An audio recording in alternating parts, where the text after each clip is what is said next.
बिस्मिल्लाहिर्रहमानिर्रहीम। अस्सलाम वालेकुम माय यूट्यूब फैमिली, कैसे हैं आप लोग? उम्मीद करती हूँ सब खैर आफियत से होंगे। Welcome back to my channel and welcome back to another video. आज की वीडियो इस्तगफार के बारे में है कि किस तरह से इस्तगफार ने मेरी पर्सनालिटी को चेंज कर दिया। सबसे पहले आप सब लिसनर्स एक काम करें, कुछ भी काउंटर ले लें, तस्बीह ले लें या वैसे ही खुला पढ़ना चाहें पढ़ लें। इस्तगफार मेरी वीडियो के साथ साथ आप अस्तगफिरुल्लाह अस्तगफिरुल्लाह अस्तगफिरुल्लाह सोच समझ के पढ़ते रहें। आपके गुनाह भी माफ होते जाएंगे और मेरी अर्निंग भी स्टार्ट हो जाएगी सवाब की, और आपका एक नया अकाउंट स्टार्ट हो जाएगा अल्लाह के हजूर जिक्र का, और ऐसा जिक्र जिसका वजीफा खुद अल्लाह ताला ने कुरान पाक में बताया है। तो फिर सोचें कि इस वजीफे की ताकत क्या होगी, इस वजीफे का असर क्या होगा। तो बात करते हैं कि किस तरह से 1200 मरतबा डेली इस्तगफार पढ़ने से मेरी जिंदगी चेंज हुई। मैंने आपको अपने लाइफ का वो एस्पेक्ट बताया है आज तक अपनी पिछले वीडियोस में जिसमें अल्लाह ताला ने मुझे ब्लेस्ड किया है, लेकिन उस लाइफ से पहले की जो लाइफ थी, जो स्ट्रगल थी मेरे हस्बैंड के साथ,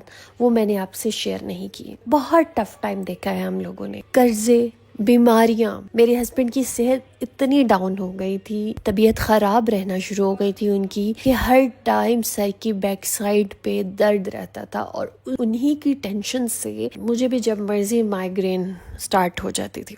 तो इन सब की रूट कॉज होती है स्ट्रेस कब आता है? जब आपके हालात टफ चल रहे हो, परेशानी हो, फाइनेंशियल इश्यूज हो, घर में कर्जों में डूबे जा रहे हो आप, तो ये सब जो वजह होती हैं बीमारियों की तरफ ले जाती हैं। और इतनी रुकावटें, जो भी काम स्टार्ट किया हर काम में बंदिश, और जहन में बस यही आना कि हमारे पे किसी ने कुछ करवा, कोई नजर हमें खा गई है, किसी से पे कोई अमल करवा दिया है। तो ये सब सोचें हमारे हवासों पे छाने लगी थी। लेकिन एक दिन कुछ यूँ हुआ कि मेरे एक बहुत ही अजीज टीचर से मेरी मुलाकात हुई, को मैंने अपना मसला बताया कि ये सब चल रहा है मेरी लाइफ में। तो पहले तो वो मुस्कुराए सुन के, और फिर उसके बाद उन्होंने मुझे कहा, बेटा आप दोनों मियाँ बीवी इस्तगफार की कसरत कर। यकीन जाने शुरू में इसका मतलब समझ नहीं आता था कि वजीफा तो कुछ और लंबा चौड़ा होना चाहिए ना, कि कोई लंबा चौड़ा वजीफा हो, हम वो करें और हमारी मुसीबत टल जाए। तो इस्तगफार करने से किस तरह से हमारी हाजत पूरी हो सकती है, किस तरह से हमारे काम बन सकते हैं। तो जैसे जैसे मैं इसको करती गई वैसे वैसे मुझे इसकी अहमियत का अंदाजा होता गया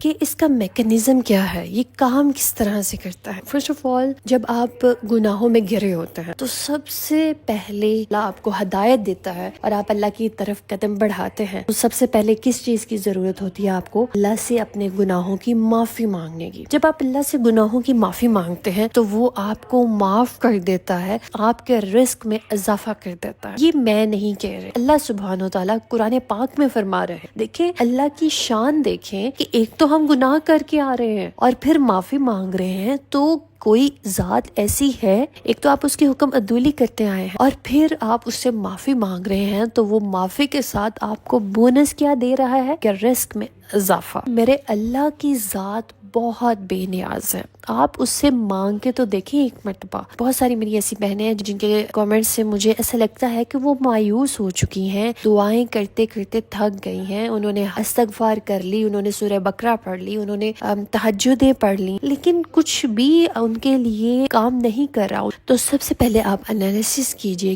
कहीं आप लाइल्मी में ऐसा गुनाह तो नहीं कर रहे। अपनी रूटीन को देखिए कि आप डेली रूटीन में क्या इस तरह के काम कर रहे हैं जो अल्लाह की नाराजगी का बायस बन रहे हैं। तो सबसे पहले उन गुनाहों को छोड़ दीजिए, अल्लाह ताला से माफ़ी मांगिए और इस्तगफार की कसरत कीजिए। कि होता ये है कि जब आप इस्तगफार डेली करना शुरू होते हैं, मेरे जो एक्सपीरियंस के हिसाब से आपकी ज़िंदगी 6 से 7 माह के अंदर ट्रैक पे आ जाती है। आपके मसाइल आहिस्ता आहिस्ता हल होना शुरू हो जाते हैं। But the thing is consistency. आपने अपने आप को कंसिस्टेंट रखना है, तस्बीह को छोड़ नहीं देना, आपने पढ़ते रहना है, अल्लाह से इस्तगफार करते रहना है। तो इंशाल्लाह 6 से 7 माह के अंदर आपके मसाइल हल होना शुरू हो जाएंगे, आप वाजिया चेंजेस देखेंगे। स्ट्रगल लाइफ की स्टोरी इंशाल्लाह मैं कभी फिर डिटेल से आपको बताऊंगी किसी वीडियो में।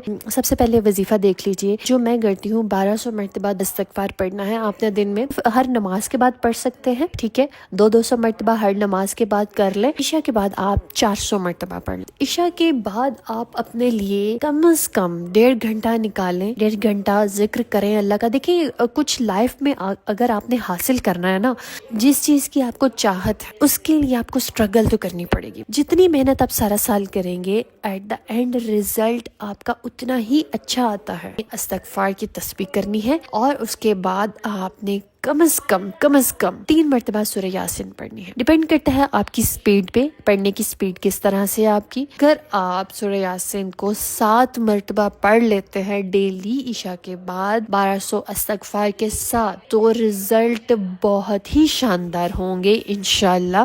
دیکھیں یہ وہ سیکرٹ وظیفہ ہے، کہہ نا کہ ایک جو روڑا ہوتا ہے نا، وہ ٹھڈے کھا کھا کے ہی گول ہوتا، جو زندگی سے ٹھڈے کھانے کے بعد تجربات سے حاصل نچوڑ ہوتا ہے نا، وہ میں آپ کو پلیٹ میں رکھ کے دے۔ اور یہ کوئی لوگ بتاتے نہیں ہیں ویڈیوز میں کہ یہ ہمارا سیکرٹ ہے، ہم کیوں کسی سے شیئر کریں، ہمارا ہی کام اس سے بن رہا ہے، کسی کا کیوں بنے۔ میں آپ سب کو فورس کر رہی ہوں، میری وہ تمام بہنیں جو اولاد کے لیے مایوس ہو چکی ہیں، جو رزق کے حوالے سے مایوس ہے، جو ہسبینڈز کے حوالے سے مایوس ہے، خاص طور پہ روبینہ سسٹر، لازمی اگر وہ ویڈیو سن رہی ہیں تو لازمی کریں۔ یہ بہت اچھا وظیفہ میں آپ کو بتا رہی ہوں۔ اور اس کے ساتھ جو مجھے آپ لوگوں سے چاہیے، آپ لوگوں نے مجھے اپنی دعاؤں میں یاد رکھنا ہے۔ اللہ تعالیٰ مجھے اسی طرح توفیق دے تبلیغ کی اور آپ لوگوں تک اچھی اچھی چیزیں پہنچانے کی، اور اس میں مزید اضافہ کرے۔ آمین ثم آمین، جزاک اللہ۔ گھر کی مصروفیت کی وجہ سے دعا سیریز نہیں کر پاؤں گی آج، انشاءاللہ میں آپ سے مصروفیت بھی اپنی شیئر کروں گی 1-2 روز میں، جس میں میں بزی ہوں۔ کہ اللہ تعالیٰ آپ سب بہنوں پہ اپنا فضل کرے، اپنا رحم کرے، اولاد نورینہ سے نوازے، جن کے پاس اولاد نہیں ہے، جن کے پاس گھر نہیں ہے، اللہ ان کو خوبصورت گھر سے نوازے، اور جن کے شوہر ان سے بیزار ہیں، غصہ کرتے ہیں، اللہ تعالیٰ ان کے شوہروں کے دلوں میں اتنی محبت ڈالے کہ وہ کبھی کسی اور کی طرف نہ دیکھیں۔ اور وہ میری بہنیں جو شادی کے حوالے سے پریشان ہیں، اللہ تعالیٰ ان کی اتنے اچھے نصیب کرے، اتنے اچھے نصیب کرے کہ وہ اپنا جو انتظار کا ٹائم ہے، جو اپنا یہ پریشانی کا ٹائم وہ گزار رہی ہیں، وہ سب دکھ بھول جائیں۔ دعاؤں میں مجھے بھی یاد رکھیے گا۔ اسٹے ٹیون، اسٹے بلیس، اللہ حافظ۔